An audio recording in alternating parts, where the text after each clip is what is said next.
Shock and mystery rain poured down over the neon streets of New Haven Colony, making the night shine in strange colors. The air smelled of wet metal and smoke. Ethan Ward walked alone, hands in the pockets of his new coat, trying to keep warm. He had just finished his long shift at the engineering docks. All he wanted was a hot drink and some sleep, but as he passed an alley between two tall buildings, he heard shouting, angry voices, laughter, something ugly. Ethan slowed down. The noise grew louder, mixed with the sound of something hitting the ground, thuds and sharp cracks. He stepped closer to the alley entrance, the rain dripping from his hair. Neon lights spilled across the wet pavement, revealing a small crowd of people. They were standing in a half-circle, facing someone who sat against the wall. At first, Ethan couldn't see her clearly. Then a voice jeered, "Go back to your planet, freak." A plastic bottle flew through the air, hitting her shoulder. She didn't react. When Ethan's eyes adjusted, he froze. It was a girl, not human. Her skin had a pale silver-blue glow, like moonlight on water. Her hair was thin and white, plastered to her face from the rain. She had no clothes, only her arms wrapped tightly around herself. Her knees were pulled to her chest, her head down. Bits of garbage lay around her, half-eaten food, broken cans, wet paper. People were throwing more. The sound of it echoed in the narrow alley. No one in the crowd looked guilty. No one looked away. Ethan felt something twist inside him.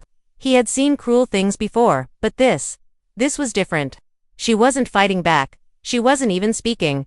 She was just enduring it. Someone in the crowd noticed him and shouted, "Hey, Ward, want to join in? Alien scum doesn't belong here."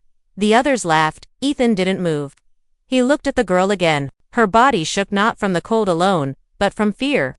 When she lifted her head for a moment, he saw her eyes. They were large and glowing, like deep pools of light, eyes that had seen too much pain. Without thinking, Ethan stepped forward. The crowd went quiet, watching. He pulled his coat off. It was brand new, soft, dark brown, heavy enough to keep out the colony's harsh winter. He had saved 2 months' pay for it. But right now, it didn't matter. He bent down and wrapped it around her shoulders.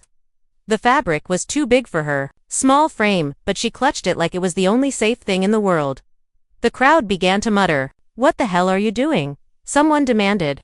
"She's not one of us." Another spat. Ethan ignored them. He held out his hand. "Come on," he said quietly. "Let's get you out of here." The alien girl looked at him, confused, as if no one had ever offered her kindness before. Slowly, she placed her trembling hand in his. Her skin felt strange cool, almost like smooth stone, but her grip was desperate. He helped her to her feet. She was light, far too light, as if she hadn't eaten in days.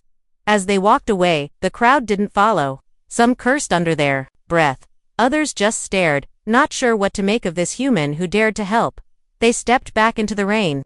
It washed the garbage from her hair and the dirt from her skin, but not the fear in her eyes. She stayed silent until they turned down another street. Then, in a small, broken voice, she spoke for the first time. "They're coming." Ethan stopped. "Who's coming?" he asked. The girl's gaze shifted to the dark sky above. Far away, beyond the clouds, something rumbled too deep and steady to be thunder. She looked back at him. "If they find me, you will all be in danger." The sound grew louder. Ethan didn't know what was up there. But he knew one thing: his quiet night was over. And nothing would be the same again. Rising tension. The rain had slowed by the time Ethan reached his apartment.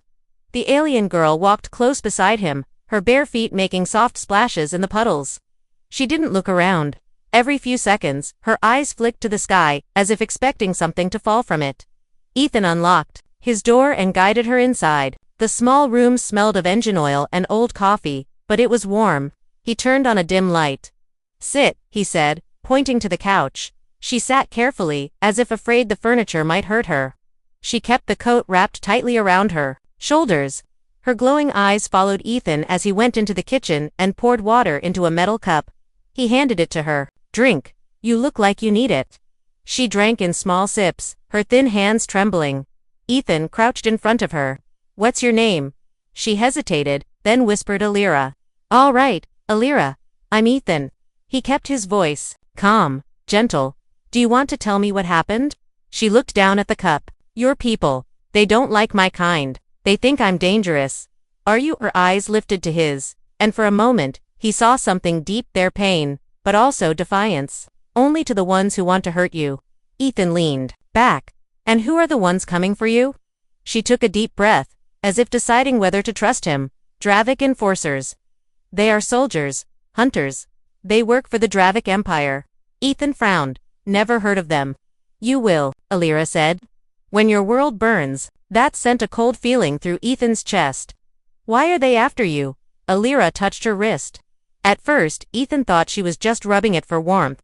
Then he saw a thin line of glowing blue light beneath her skin, like metal embedded inside. This, she said quietly, a data crystal. It holds proof of what the Dravik are planning. They are going to take your colonies. Enslave your people. Ethan's mind raced. Why not give it to the authorities? The colony governor. Her expression hardened. The Dravik have spies everywhere. Your leaders will hand me over before the sun rises. Ethan knew she might be right. Corruption wasn't rare on the frontier. Still, helping her could ruin his life. The law was clear. Harboring an undocumented alien was a serious crime. You could just leave, Alira said softly, as if reading his thoughts. Forget you saw me. Ethan looked at her. He remembered the alley, the garbage, the shouting, her eyes full of fear. He remembered how it felt to wrap his coat around her. No, he said. I'm not leaving you out there. A faint smile touched her lips for the first time. Then 3 sharp knocks at the door. Ethan froze. Alira's eyes widened. She shook her head quickly. Don't answer. A deep voice came through the door, calm but heavy with authority. Open, we need to speak with you.